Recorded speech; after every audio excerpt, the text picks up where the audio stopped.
Mario Rivadulla presenta Teledebate con Ramón Reyes, Alex Jiménez y Dilenia Cruz.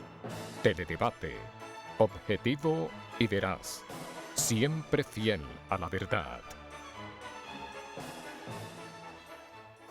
Bienvenidos, amigas, amigos televidentes, a una nueva entrega de Teledebate, donde como siempre vamos a estar con ustedes por la próxima hora compartiendo temas de interés general y una muy interesante entrevista que presentaremos en el próximo segmento. Hoy pues no tenemos con nosotros a Ramón Reyes, que está recuperándose de una operación en el ojo, así que de mañana pasado ya Dios mediante estará de nuevo con nosotros. La reflexión de este día dice así: produce una profunda tristeza que mientras la naturaleza habla, el género humano no escucha. Esto lo dijo Víctor Hugo, destacado escritor francés. Y los pasos de la historia nos recuerdan que en el año 1867 en Portugal fue abolida la pena de muerte para delitos de carácter civil. En 1946 el Estado Mayor estadounidense hizo estallar una bomba atómica de prueba en el atolón de Bikini en el Océano Pacífico. La misma era varias veces más potente que la arrojada en Hiroshima y en Nagasaki. En 1974 se produjo el fallecimiento de Juan Domingo Perón. Ocupó la presidencia argentina de 1946 a 1955, en que fue derrocado por un golpe militar. Salió al exilio y estuvo residiendo un tiempo en República Dominicana, acogido por el dictador Trujillo. Luego marchó a España, volvió a la Argentina y ocupó de nuevo la presidencia en el año 1973 hasta su fallecimiento un año más tarde. En el año 2004 murió en Los Ángeles el notable actor de teatro cinematográfico Marlon Brando, intérprete de innumerables películas consideradas obras maestras. Recibió numerosos premios durante su exitosa carrera, entre estos 2 Oscars, 2 Globos de Oro, 3 Baltas. Muchos críticos lo consideran el mejor actor en la historia del cine. Entre sus más inolvidables actuaciones figuran Nido de Rata, Julio César, Viva Zapata, El último tango en París, La ley del silencio y la más famosa de todas, El Padrino Primero. La actualidad, como siempre, se nos presenta en diferentes rostros. Por lo pronto, queremos levantar nuestra más vigorosa protesta por el criminal atentado contra la colega Celina Suriel, que pudo costarle la vida. Salió indemne de puro milagro, tal como ella misma expresa, de esperar que la Policía Nacional pueda descubrir y apresar a los autores con la misma celeridad con que lo han hecho en el caso del robo perpetrado en la residencia del colega Marino Zapeta. Víctor Estrella es el primer dominicano que triunfa en Wimbledon a los 35 años. Hoy, gracias a Dios, está jugando y ha podido mostrar su talento gracias al apoyo de Creso, el grupo de empresas encabezada por Vicini, que integran, entre otras, Central Romana, Mercasí, Banco Popular y Grupo Rica. Desde su integración, Creso ha aportado decenas de millones de pesos para la preparación de nuestros atletas y su participación en competencias internacionales. El programa presenta además la valiosa novedad de condicionar la ayuda a los atletas a que estos estudien una carrera, financiada también por Creso, a fin de que cuando les llegue la edad del retiro dispongan de una profesión que les permita vivir dignamente. Bueno, seguimos con el juego de la hipocresía. Ahí sale el embajador de Haití en la OEA diciendo que el envío o el regreso, porque hasta ahora todavía no ha comenzado el proceso de repatriación, sino que alrededor de unos 25.000 o 26.000 haitianos pues han emigrado voluntariamente, que eso va a producir una crisis regional. Y nosotros preguntamos, ¿para ellos? Y para la República Dominicana no lo ha sido en todo este tiempo. Lo honesto sería un compromiso de los países de la OEA para acoger una cantidad determinada de inmigrantes haitianos por un lado, y por otro, resulta insólito que la ONU dedique cientos de millones de dólares anualmente para mantener una fuerza de paz en Haití y en cambio no una cantidad muchísimo menor para que organice su registro civil. La OEA enviará observadores. La crisis en realidad la crean los soldados de su país, incautándose y botando las mercaderías de sus propios connacionales adquiridas en el mercado de Dajabón. Bueno, pues ahí en el Congreso se firmó un acuerdo con el Ayuntamiento del Distrito Nacional, mediante el cual se va a utilizar la explanada del Congreso para levantar una especie de altar de héroes de la patria de Duarte, Sánchez y Mella, Ojalá que su recuerdo les sirva de ejemplo para condicionar las acciones congresuales. Hay diputados y senadores que se merecen seguir, otros que los envíen al zafacón del olvido. Y bien que se hayan entregado por migración los permisos de residencia a los primeros cañeros, un acto de toda justicia, de esperar que en breve el resto reciba también lo suyo. Queda ahora pendiente el tema de las pensiones. No es justo que sigan esperando inútilmente, mientras sus expedientes duermen en el Instituto Dominicano de Seguros Sociales, donde el atraso suma varios años. Todo un atropello incalificable. Y no solo con ellos, sino con muchos otros pensionados. Hay que saludar como un buen paso la alianza estratégica concertada entre la Asociación Dominicana de Turismo de la Salud, SEDIMAT, el Hospital General de la Plaza de la Salud, el Hospital Metropolitano de Santiago, el Grupo Rescue, Centers for Global Health and International Medicine y AF Comunicación Estratégica para impulsar en el país el turismo de salud. Es una interesante variedad agregada a la oferta turística de la República Dominicana. Contamos con todos los elementos, bien dotados centros de salud, excelente personal médico y auxiliares bien entrenados para garantizar atenciones de primerísima calidad. Y bueno, donde quiera cuecen habas, nada más y nada menos que la vicepresidenta del Congreso de Honduras, Elena Gutiérrez, será arrestada, si no lo ha sido ya, por disposición de la Corte Suprema de ese país, acusada junto a otras 15 personas de venta irregular de medicamentos. Aquí los medicamentos ilegales representan un negocio sucio que produce más de 1.000 a 1.200 millones de pesos anuales. Pero a nivel internacional, la mafia que maneja esta actividad criminal se estima que pudiera estar moviendo hasta 50.000 millones de dólares anuales. Y bien, pues el Ministerio de Salud Pública suspendió las ayudas sociales por falta de presupuesto. Eso incluye leche, pañales desechables, sillas de ruedas, suplementos alimenticios, camas posturales, aparatos auditivos, entre otros, 1.200 pesos mensuales que se entregaban a los envejecientes, ayudas estudiantiles de 1.500 a 2.000 pesos para estudios universitarios, el apoyo también a hogares envejecientes, 100 a 200 a 150 personas diarias pues, eran beneficiadas, y el presupuesto para esos fines apenas de 20 millones de pesos. Sin embargo, la ministra Altagracia Guzmán eliminó esa partida de presupuesto, no es decir, no la eliminó, la pasó a enfermedades de alto costo. Una situación realmente que nos resulta totalmente incomprensible. Vamos a hacer la pausa. Cuando regresemos ya vamos a estar conversando con nuestro huésped hoy en Teledebate.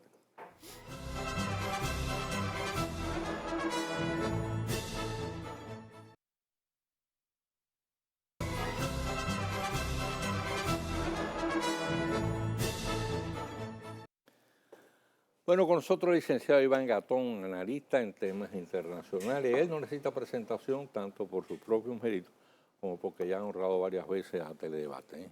Oh, gracias, Mario, muchas gracias. Siempre es un honor estar Iván, gracias con por usted. estar de nuevo con nosotros. Bien, Iván, tú estuviste recientemente pasando un curso en Taiwán. Creo que fue un curso bastante extenso y después lo has seguido continuando porque vas con frecuencia.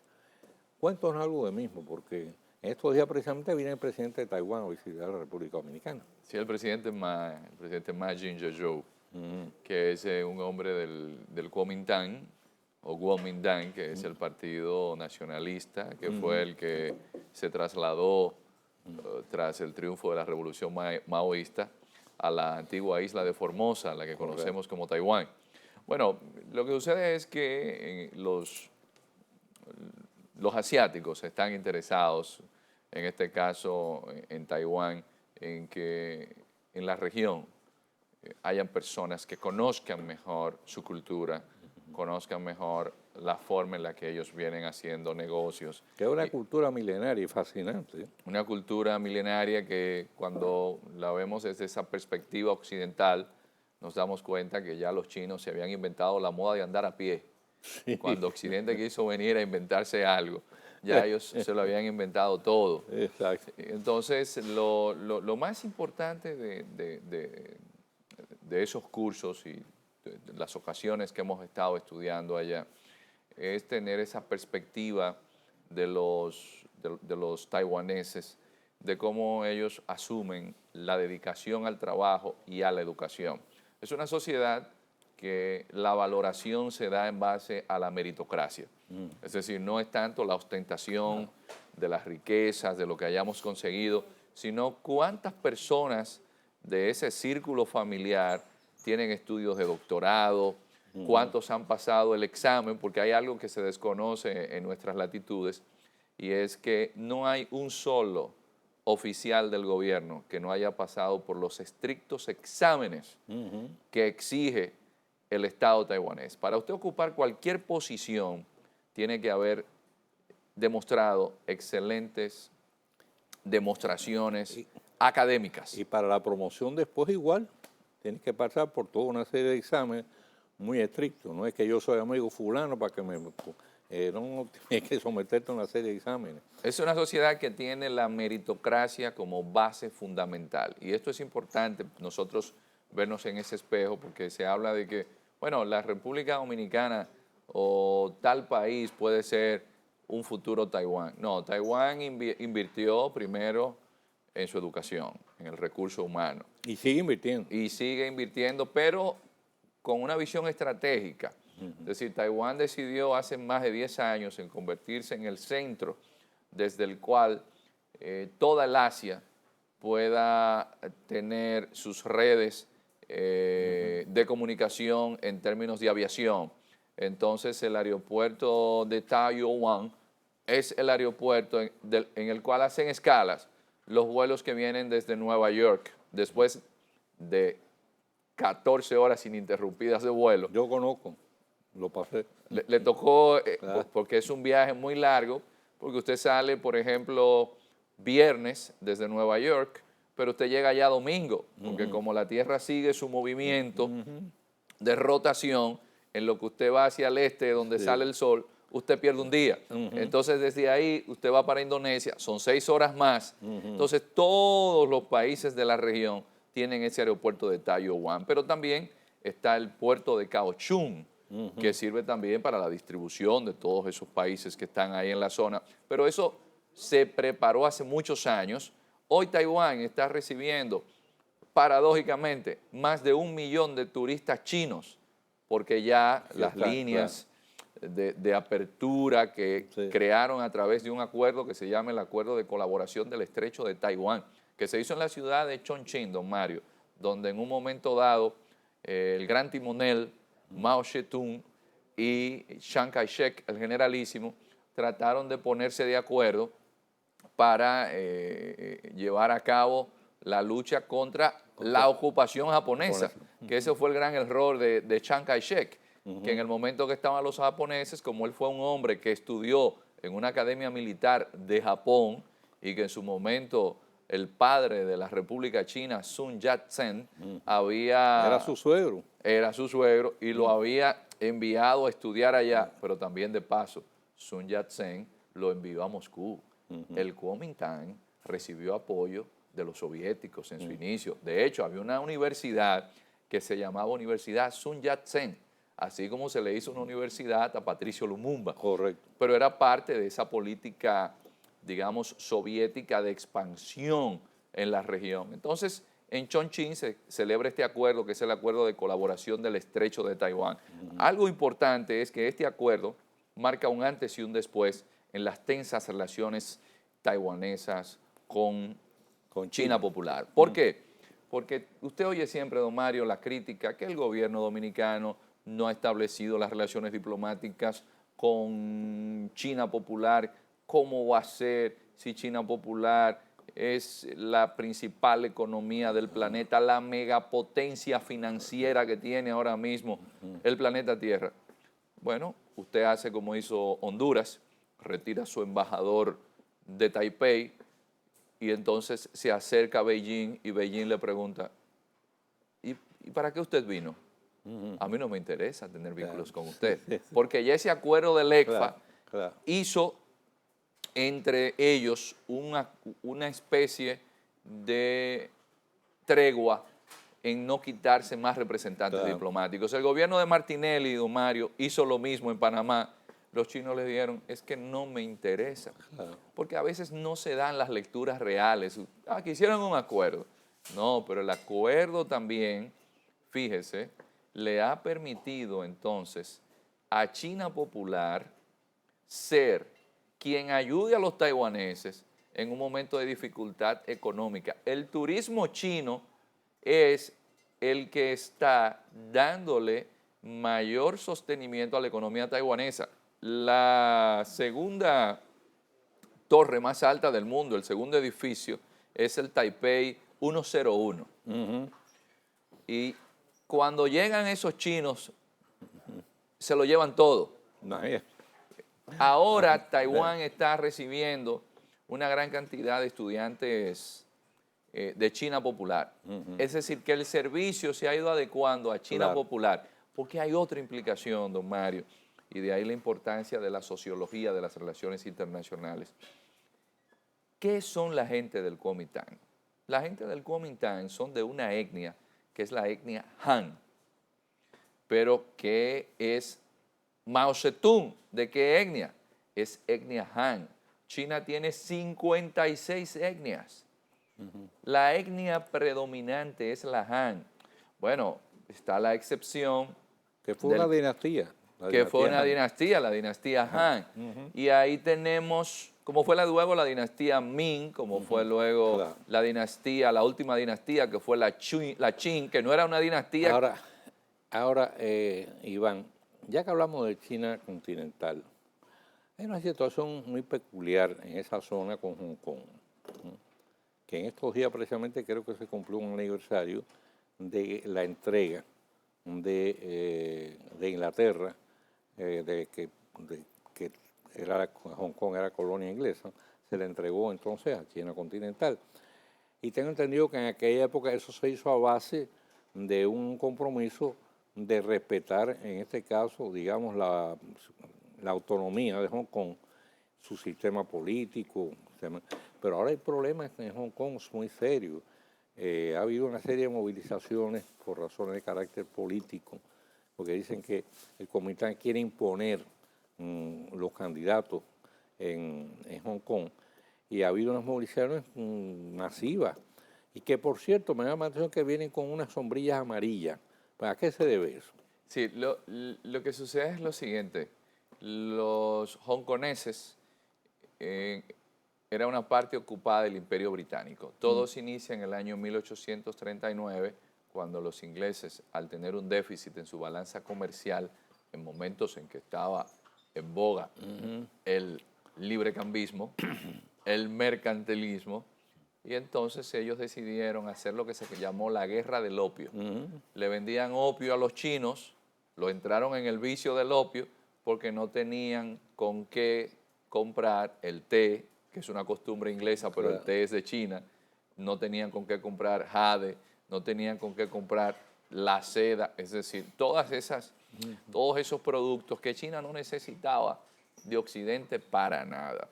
Entonces Hong Kong es parte de ese territorio, lo que los chinos llaman la tortura de los 1000 pedazos, porque llegaron los portugueses, se quedan con Macao, llegan entonces también los rusos y se toman parte allá arriba de Manchuria, pero también llegan los japoneses y bajo el tratado de Shimonoseki en el 95 también le quitan lo que había sido Taiwán. Todo el mundo fue a China a buscar un pedazo. Ese Hong Kong estuvo ocupado hasta el año 1997 por los británicos. Los chinos tienen una visión muy distinta de ver el mundo.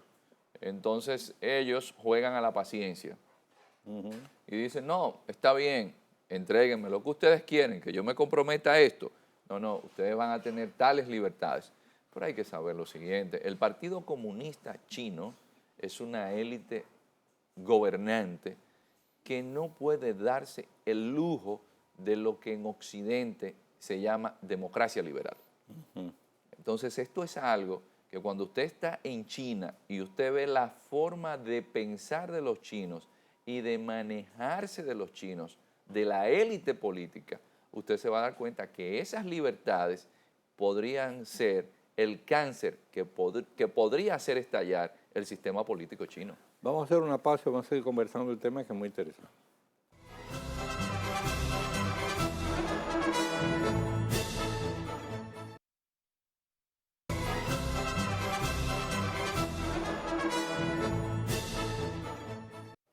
Bien, seguimos conversando en Teledebate con Iván Gatón. Iván, el tiempo es corto y los problemas son muchos. Yo quiero aprovecharte al máximo.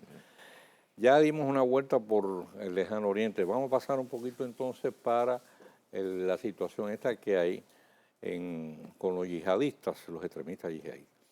¿Tú crees que existe alguna posibilidad de encontrar un espacio de paz con ellos? Por el contrario, es que estamos hablando de un choque de civilizaciones que son irreconciliables y que eso puede terminar con la derrota de una de las partes. No, es que no hay forma de erradicar el problema, en este caso que no sea por la fuerza.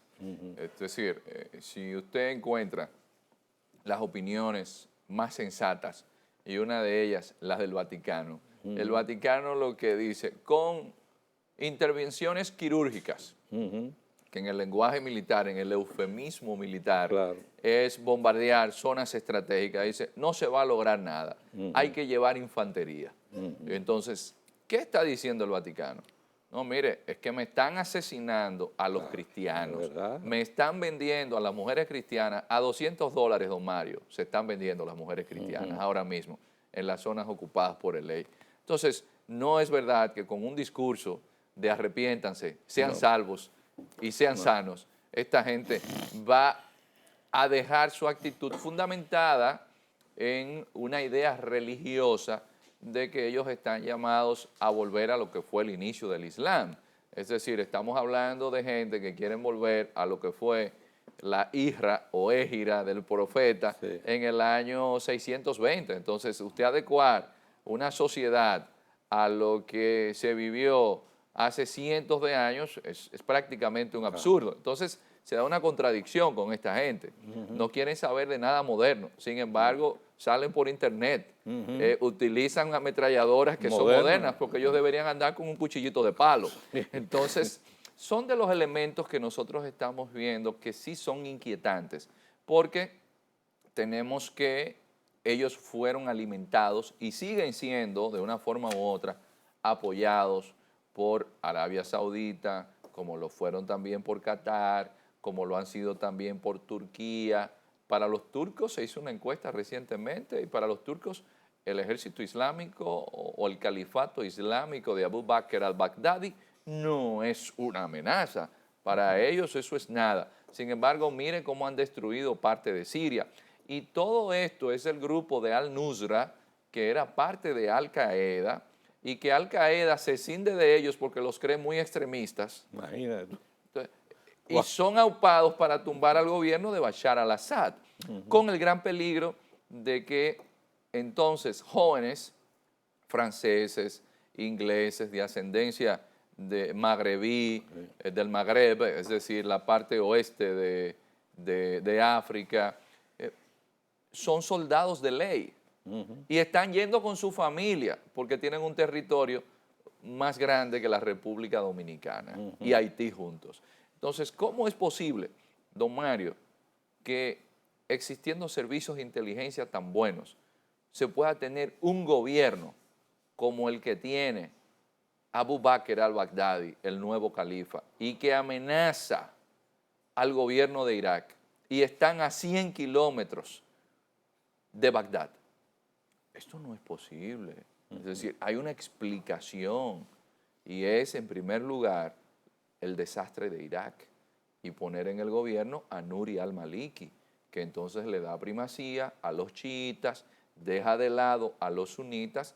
Pero ¿quiénes eran la élite militar bajo el gobierno de Saddam Hussein, que era sunita de la zona de Tikrit o Takris, de donde era Saladino el Magnífico?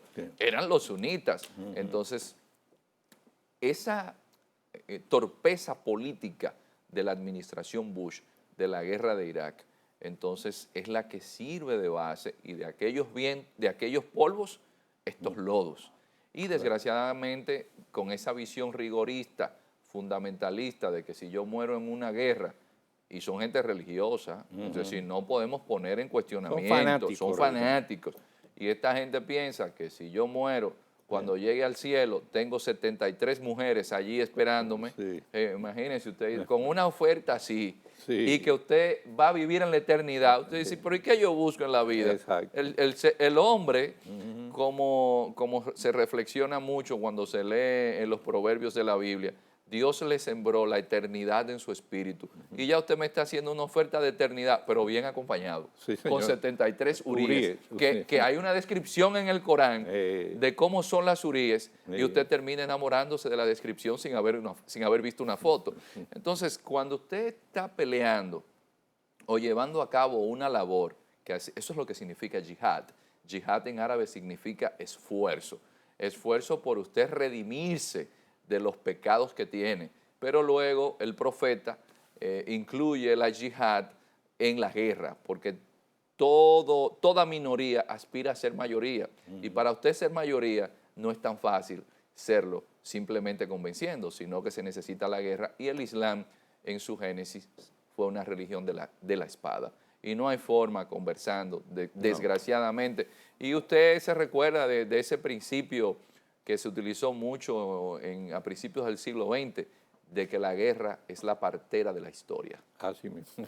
Hacemos la pausa. Eso lo dijo Lenin. Hacemos la pausa.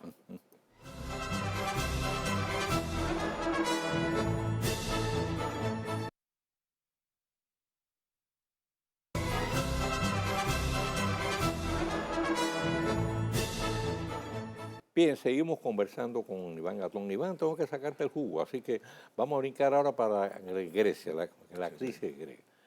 ¿Qué salida tú le ves al problema de Grecia? Porque hay una situación bastante complicada, porque por otro lado está el temor de que se salga de la eurozona, y ahí también que pueda arrastrar Portugal, España y que Italia también están en serie de dificultades. Sí, mire, don Mario, siempre que se hacen los análisis, uno se remite a la geopolítica. Y uno dice, ¿quién es el que puede decir lo que hay que hacer?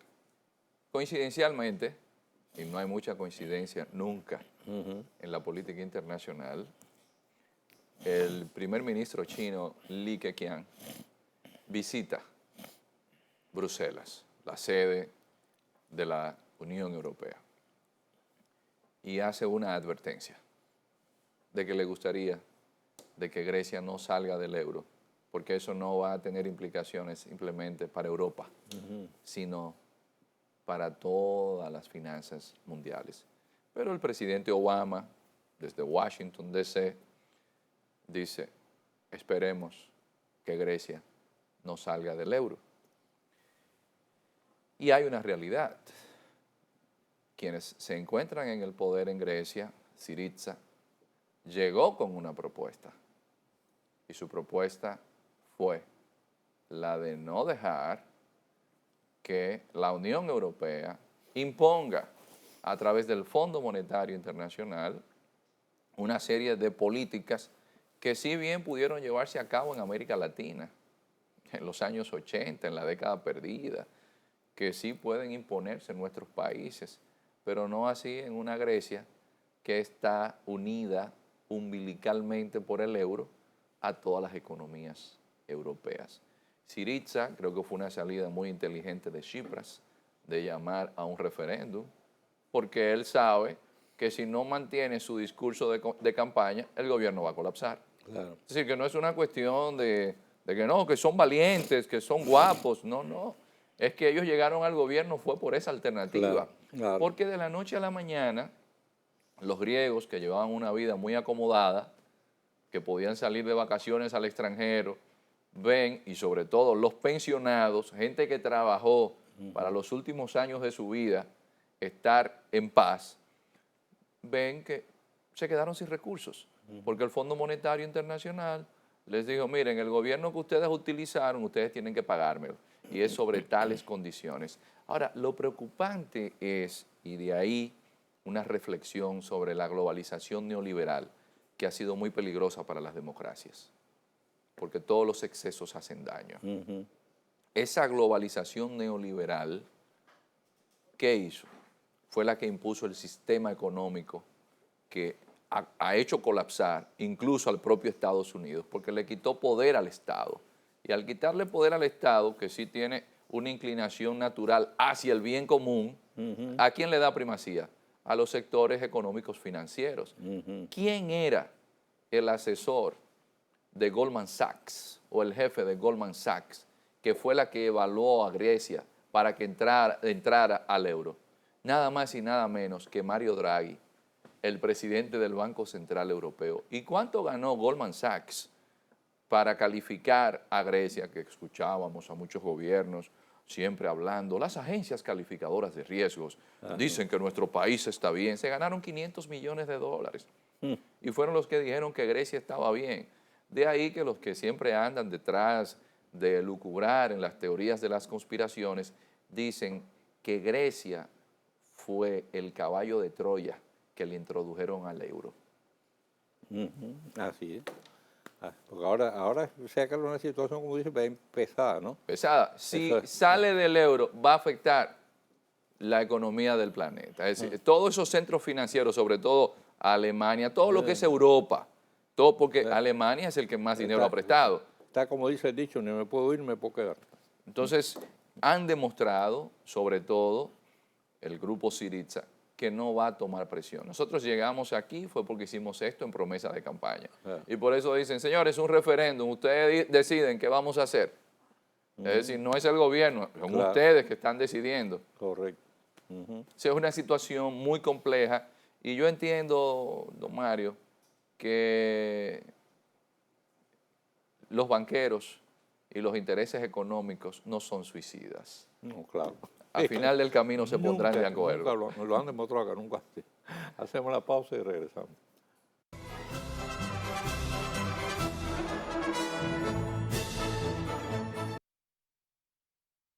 Teledebate El Tiro Rápido de Mario Rivadeneira.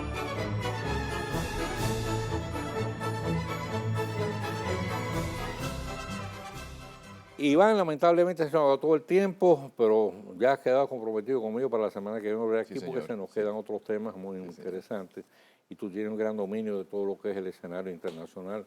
Así que te agradecemos mucho haber estado con nosotros. A usted las gracias, don Mario. Hacemos la pausa y cuando regresemos volvemos con el tiro rápido ahí.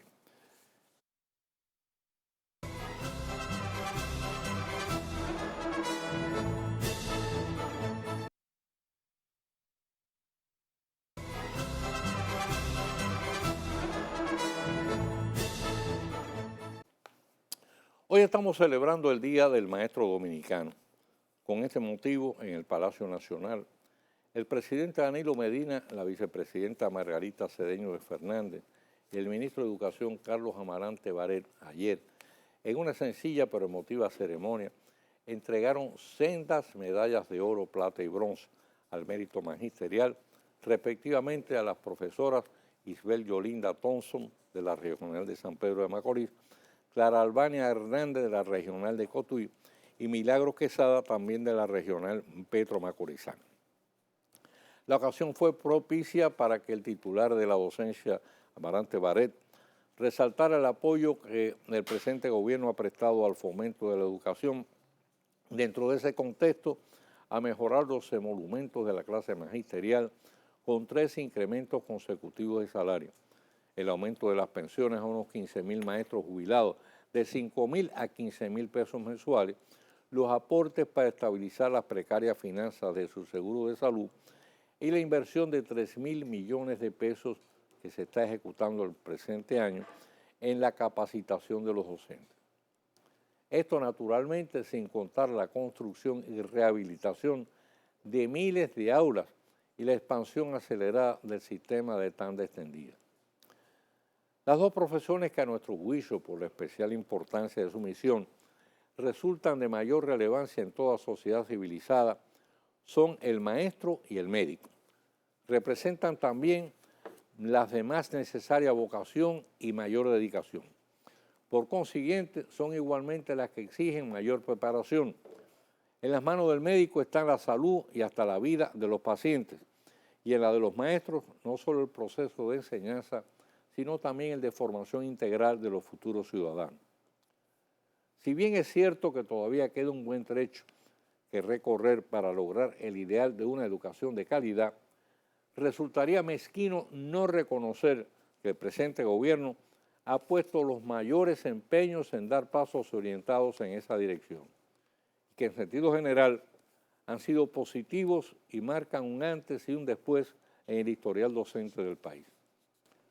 en ese tramo de camino que aún nos resta por andar, la capacitación de los maestros resulta fundamental. El maestro, no nos cansaremos de repetirlo, es uno de los dos ejes principales alrededor de los cuales gira todo el proceso de educación y formación de los estudiantes, que debe comenzar desde los primeros años de la infancia. El otro eje es el hogar. Ambos tienen que marchar al mismo paso. El país cuenta con un nutrido cuerpo magisterial. Muchos son buenos docentes, bien preparados y con calidad suficiente para garantizar una buena educación.